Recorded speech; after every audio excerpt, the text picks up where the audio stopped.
Good afternoon. It's lovely to be with you all, albeit virtually. I'm Emily Jones. I'm an associate professor at the Blavatnik School of Government in the University of Oxford. I work on trade policy. I spend far too much of my time thinking about trade and the rules that govern trade, which delighted to speak with you about for a few minutes. By way of introduction, I teach at the university. I teach trade policy. I also work a lot with governments. So I spend a lot of time working with governments to think about the type of trade rules we want globally, and recently, I've been working with the Parliament as well, and I'm going to talk about that a little bit towards the end.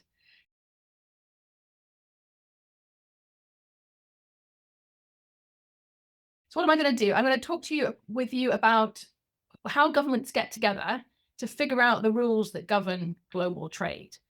And practically, what that means is we have government, 166 governments, so almost all the governments in the world have delegates in Geneva. So they all sit in Geneva in Switzerland. And they have done, governments have got together since the 1950s to try and figure out rules to govern global trade. So day in, day out, the governments are sitting, and they're sitting at the World Trade Organization, which I hope many of you have heard of. But it's a big building in Geneva down by the lake. And they get together to discuss the rules. And just give you an illustration here of the rules they've come up with. As of 1995, you can see this big book of dense legal rules, which is what they've been formulating. What are they trying to do? Well, they're trying to create, I think the main aim is to create a global set of rules that allows countries to trade with each other. And I know you'll already have been thinking about why it's important that countries trade, and the benefits that that can bring, and also some of the challenges. And the whole idea is to have a set of rules that all countries abide by, that keeps that trading system open, and is a kind of rules based. So it's got a fair set of rules, we hope, and that it enables countries then to trade and allows that trade to flow around the global economy. And you can think about the moment we're in now with the United States and China, a lot of tensions between them, a lot of concerns about a trade war. And so having a set of common set of rules, the idea is that we don't get into an escalating tit for tat trade war. So if everybody plays by the rules, we've got a fair system. So you can kind of see where this is coming from. To give you a little bit of the flavor of what these rules look like, what is this idea of fairness, right? It sits at the heart of what these rules are trying to do. And one part of that fairness is to say, don't discriminate. Okay. So don't discriminate in how you treat countries. So don't treat them differentially in the sense that, so let me give you an example. If you're importing pineapples, we're in the United Kingdom, we're importing pineapples, say from Ghana. I used to live in Ghana, so I know that they grow there. You've got pineapples coming in from Ghana, you've got pineapples coming in from Costa Rica, and it's saying you should treat those pineapples the same. So if you're going to tax them when they get to your border, those taxes should be the same. So we're going to treat all countries the same. And the other thing it says in terms of that idea of not discriminating is to say, once those products enter your market, then you treat them just the same as the products that you produce at home. The idea then is to create an open system and a fair system that's rules based. Of course, there's criticisms, and it's not perfect. Let me talk to you about three criticisms. One challenge is that it's really hard to get everybody to agree to the rules. You've got 166 countries sitting down, so it's slow. It's painfully slow. So we haven't seen many new rules developed, but hardly any at all since the mid 1990s. So it's genuinely difficult to get agreement between all the different countries.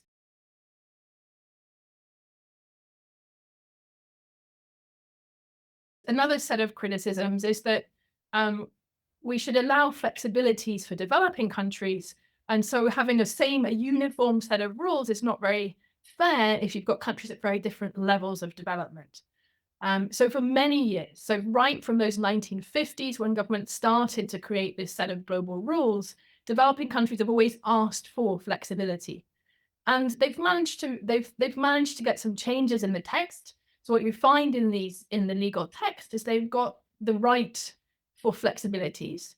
The challenge is making that happen in practice.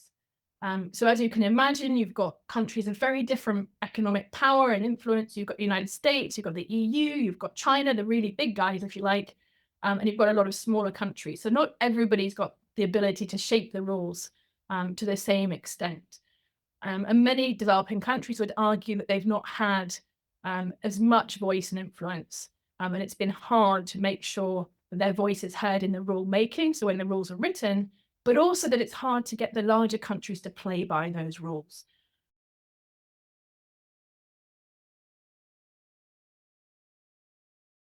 And the third criticism, and it's an important one for all of you to understand, given the topic you're discussing, is that the WTO there's lots of issues that aren't addressed. For example, labor standards, environment, climate change. One example of that is on fossil fuel subsidies. So these are payments that governments give to the fossil fuel industry and make it cheaper and easier to produce fossil fuels. And of course, major issue now with climate change. So the argument there is that the rule book, the rules are not doing enough to solve some of the major environmental challenges that we have. That's the WTO. So that's the group of countries, 166, sitting in Geneva, writing these big texts.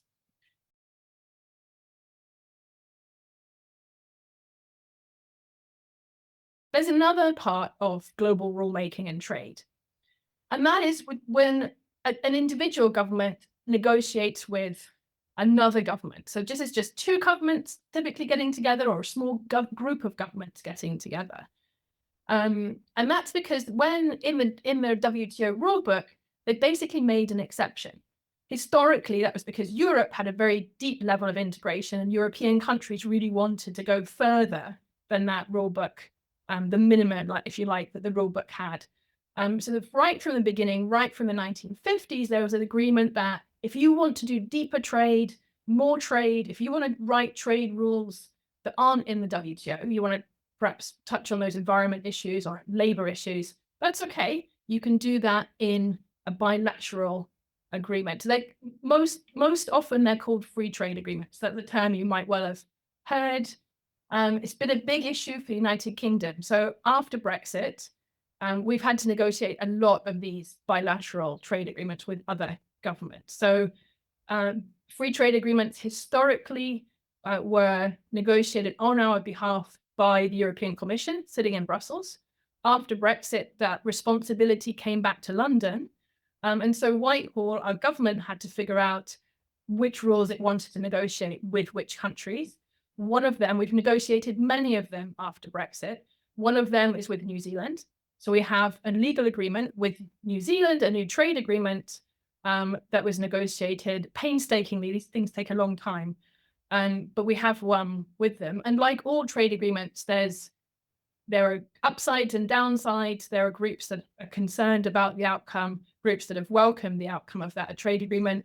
One concrete example with that New Zealand trade agreement is lamb. So as you probably know, New Zealand produces a huge amount of lamb.